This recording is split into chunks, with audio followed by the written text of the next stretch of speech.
আসসালামু আলাইকুম, সবাই কেমন আছেন? আশা করছি সবাই ভালো আছেন। আল্লাহর রহমতে আমরাও ভালো আছি।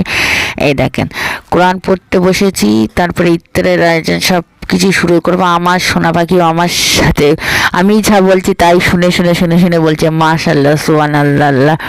আর ইফতারে ছোলা ভাজার রেসিপি আপনাদের সাথে একটা শেয়ার করেছি, আরেকটা করবো। এইভাবে ছোলা ইফতারে ছোলা পেঁয়াজু না হলেই তো চলে না। আর আপনাদের সাথে একটা শেয়ার করবো। আর সবাই আমার সোনা পাখির জন্য দোয়া করবেন, মাশাআল্লাহ ও যেন বড় হয়, আল্লাহ ওকে হেদায়েত দান করে, ও যেন সব কিছু মানুষের মতন মানুষ হয়।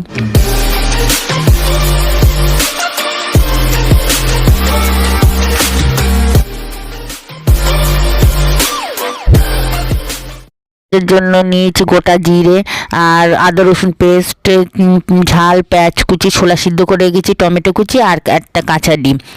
আর লাগবে তেল, গরম মশলার গুঁড়ো, লবণ, হলুদ আর চিকেন মশলা, মিট মশলা। আজকে ভাজিটা স্পেশালি ভাজি করবে। এইদিকে আমি উনুনে জাল ধরিয়ে দিয়েছি, উনুনে কড়া চাপিয়ে দিয়েছি, কড়াইতে আমি সর্ষের তেল দিয়ে দিয়েছি। আপনারা চাইলে ভাজাভুজির জন্য সাদা তেল ইউজ করতে পারেন। আর গোটা জিরে দিয়েছি ফার্স্টে।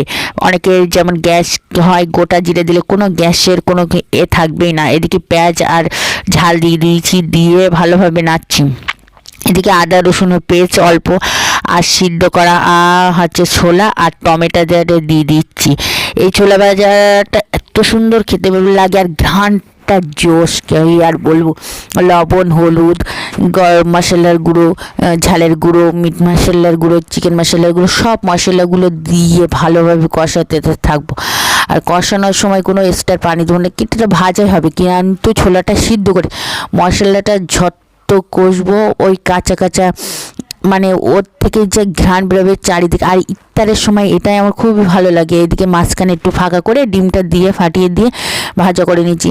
সব বাড়ি পেঁয়াজু চপ, আর যেন বিকেলে একটা করে, আর চারিদিকে গন্ধ একদম ভরে যায়। পেঁয়াজু চপের গন্ধ সবার বাড়িতে বিকেলে রান্না করে। রোজার মাসটা আল্লাহ বরকতের মাস, আল্লাহ যেন কি মনটা ভালো লাগে তা কি বলে। লাস্টে বাড়িতে বানানো গরম মশলার গুঁড়ো দিয়ে একদম ভাজা কমপ্লিট আমি নামিয়ে নিচ্ছি, সার্ভ করব। এত সুন্দর হয়েছে তা কি বলবো। ইফতারের সময় আমার তো ছোলা ভাজা আর একটা চপ হলেই চলে যাবে ইনশাল্লাহ। আমি কোনো ফল ফুরুলি, আমিও আমার ছেলে কিছুই খাই না।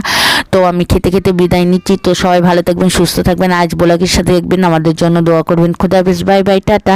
আর চ্যানেলটা সবাই সাবস্ক্রাইব করবেন, পাশে থাকবেন। খোদা হাফেজ। আর এভাবে একবার ট্রাই করবেন, কমেন্টে বলবেন। প্লিজ প্লিজ প্লিজ সবাই আমাদের পাশে থাকবেন, আমাদের জন্য দোয়া করবেন। খোদা হাফেজ। খেতে খেতে চলে যাচ্ছি। মুহাম্মদ নবীনা বিনুরু হাদি